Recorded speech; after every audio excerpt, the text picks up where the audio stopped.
নমস্কার বন্ধুরা, চন্দনা ব্লগ চ্যানেলে আপনাদের সকলকে জানাই স্বাগত। কেমন আছেন আমার বন্ধুরা? আশা করে ভালো আছেন। আমিও খুব ভালো আছি। তুমি তো বাজারে গিয়েছো সেই 9টার সময়, তাহলে এখন 11টা বাজে। 9টা 10টা 11টা, তাহলে দেখি আবার 3 ঘন্টা 4 ঘন্টা বাজার করে আবার কি আনলে।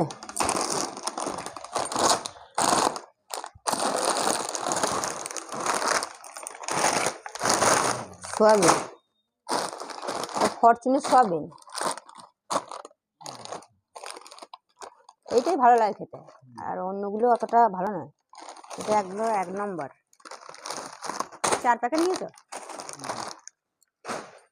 আর এখানটায় কি আছে? তেঁতুল। এটা আমাদের তো আবার প্রতিদিন টক না হলে চলে না।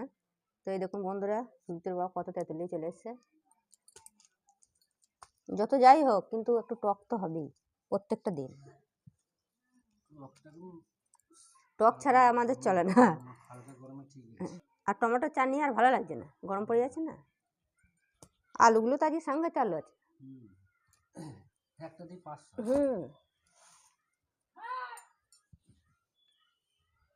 আর এখানটা কি এনেছো? এই ব্যাগে কি আছে? বাবা, আজকে নতুন জিনিস এনেছো মনে হচ্ছে। এঁচোড় 1 ফালা এখন কত? 100 টাকা কেজি এখন। বাবা,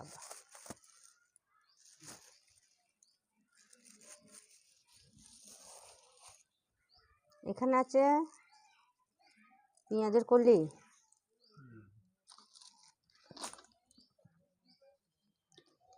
এটা সজনের ডাঁটা, ভালোই হবে।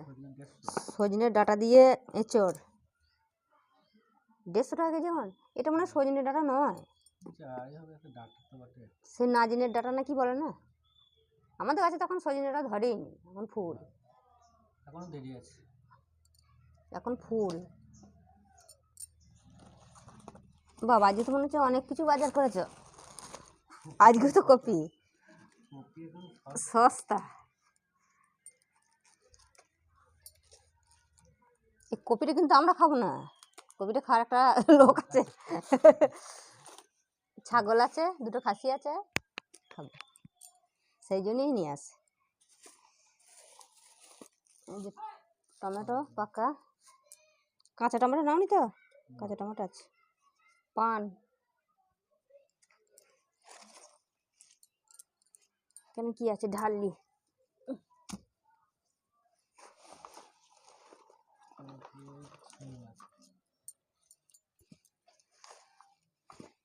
এই কপির পাতাগুলো ছাগলের জন্য খুব ভালো খায় না কপির পাতাগুলো। সিম তো ছিল, আবার সিম নিয়ে এসছো।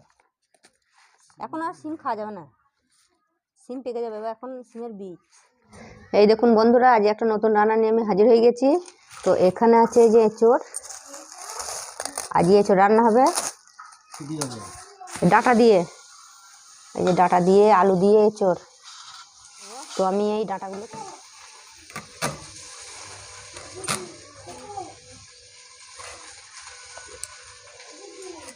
গরমে আর কিছু ভালো লাগছে না, হালকা গরমে আর খাওয়াই যাবে না। কপি শাক আর খাওয়াই যাচ্ছে না, তাও এখন একটু ঠান্ডা আছে বলে তাই।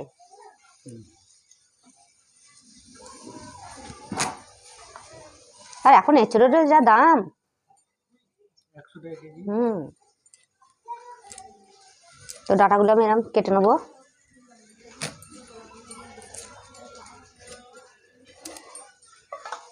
আলুর সাইজ দেখো।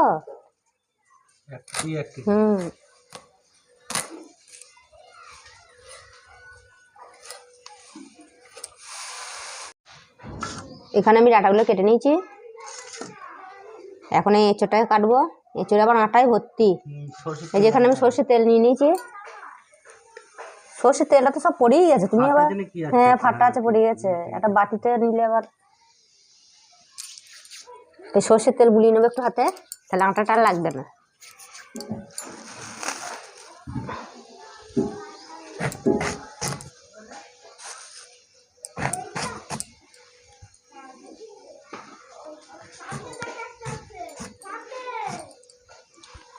টাটা আছে নাকি উপরটায়?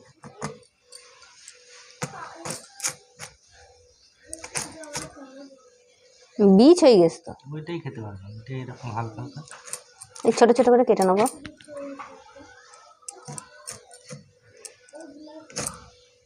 যেরকম করে কেটে নেবো।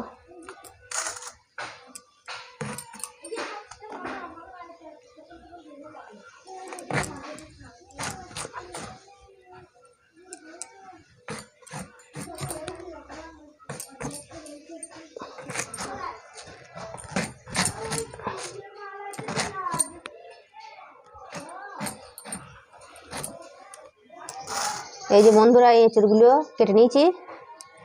এবার আমি এই আলুটা কেটে নেবো, একটা আলুতেই হয়ে যাবে। তা হয়ে যাবে।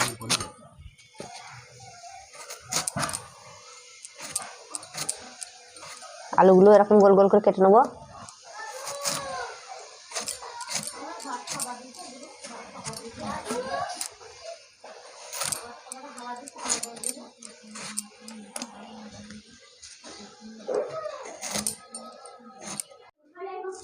এই যে সব তরকারিগুলো আমার কাটা হয়ে গেছে। এখানে আদা ছাড়িয়ে কুচিয়ে নিয়েছি, এখানটা পেঁয়াজটা পেটিয়ে দেবো।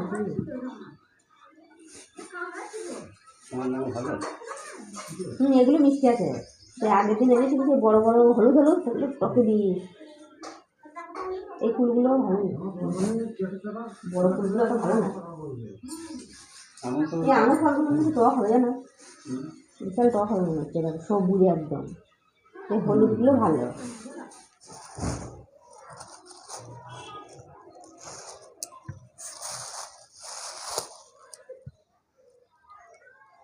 এঁচড়ের তরকারি করবো আজকে, আর এই টমেটোর চাটনি করবো একটু।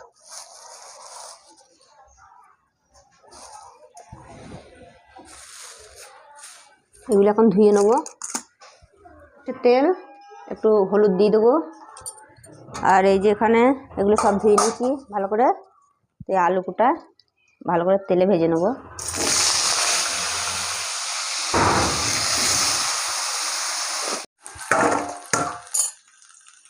এই দেখুন বন্ধুরা, আলুগুলো আমি ভেজে নিয়েছি। এই আলুগুলো এখন আমি তুলে নেবো।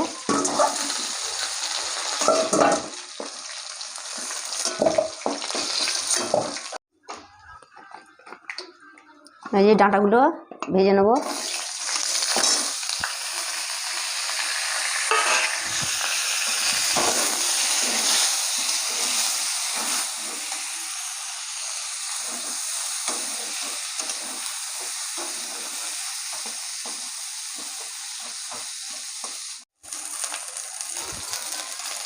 এই ডাঁটাগুলো আমার ভাজা হয়ে গেছে, ডাঁটাগুলো তুলে নেবো।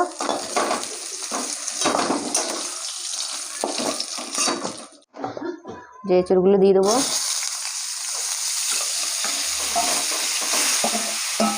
এই এঁচড়গুলো তেলে ভালো করে ভাজবো।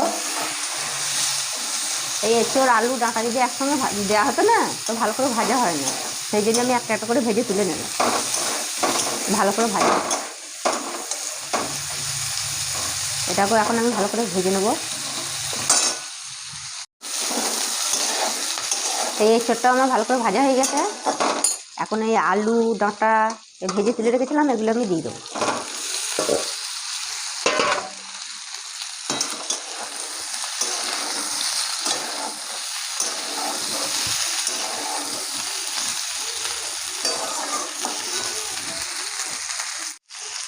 এখন আমি এই মশলাগুলো এক একে দিয়ে দেবো।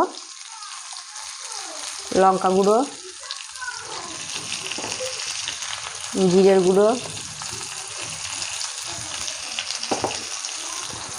হলুদ অল্প একটু দিয়ে দেবো।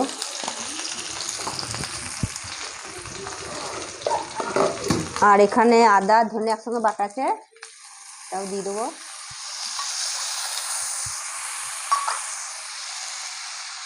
স্বাদ মতো নুন। আর মশলাটাকে ভালো করে কষাবো।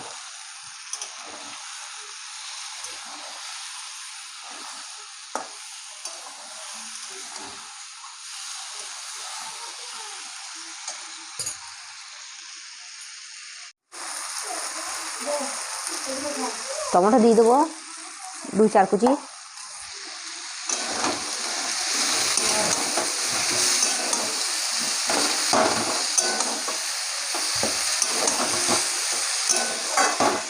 তো বন্ধুরা মশলাগুলো আমি ভালো করে কষিয়ে নিয়েছি, এখন আমি জল ঢেলে দেবো।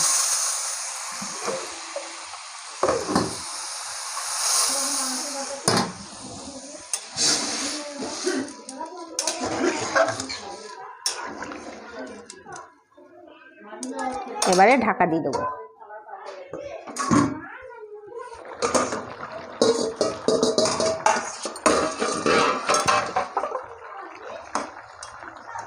আলু সেদ্ধ হয়ে গেছে, এঁচড়ও সেদ্ধ হয়ে গেছে, ডাঁটাও সেদ্ধ হয়ে গেছে। এখন আমি তরকারিটা ঢেলে নেবো, ঢেলে ফোড়ন দিয়ে নেবো।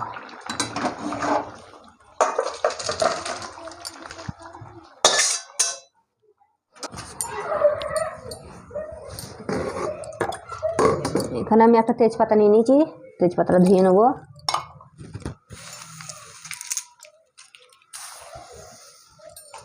পাঁচ ফোড়ন দিয়ে দেবো।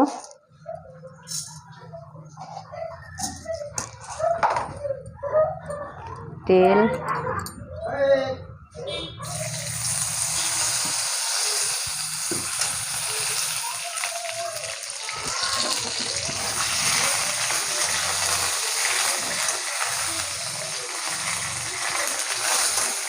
অনেক তরকারিটা ঢেলে দেবো।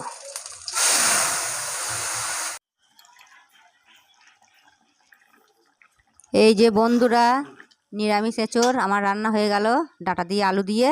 তো আপনারাও এইভাবে বাড়িতে বানিয়ে খাবেন যারা পেঁয়াজ রসুন খান না। বিকালবেলায় লাগবে খেতে। খাওয়া দাওয়া করে একটু বসে আছি ছাদের মধ্যে। তো ছাদটা অনেকদিন ঝাড়ু লাগানো হয়নি, তো আজ ভাবছি একটু ঝাড়ু লাগিয়ে দিই। দেখো পাতাগুলো পড়ে একবারে নোংরা হয়ে গেছে ছাদটা। নিম পাতাগুলো সব ঝরে যাচ্ছে। নিম পাতা এখন হয়নি তো গো, এ মনে হয় হবে না। নিম গাছের পাতাগুলো এরকম হয়ে যাচ্ছে কেন? এবছর ওয়েদার খারাপ, এটা সব শুকিয়ে যাচ্ছে, সব ঝরে ঝরে পড়ে যাচ্ছে। এবার মনে হয় হবে না গো। ওই গাছের পাতা, নিম পাতা, ওই যে গাছের পাতাগুলো এত নোংরা হয়েছে না, 4-5 দিন ঝাড়ুই লাগানো হয়নি। তাহলে বন্ধুরা এই ভিডিওটা এখানেই শেষ করছি। এই ভিডিও যদি আপনাদের ভালো লাগে তো লাইক শেয়ার কমেন্ট করবেন, আর চ্যানেলে নতুন বন্ধু হলে চ্যানেলটাকে অবশ্যই একটা সাবস্ক্রাইব করে পাশে থাকবেন। তো দেখা হবে পরের ভিডিওতে, তখন ভালো থাকবেন, সুস্থ থাকবেন, বাই।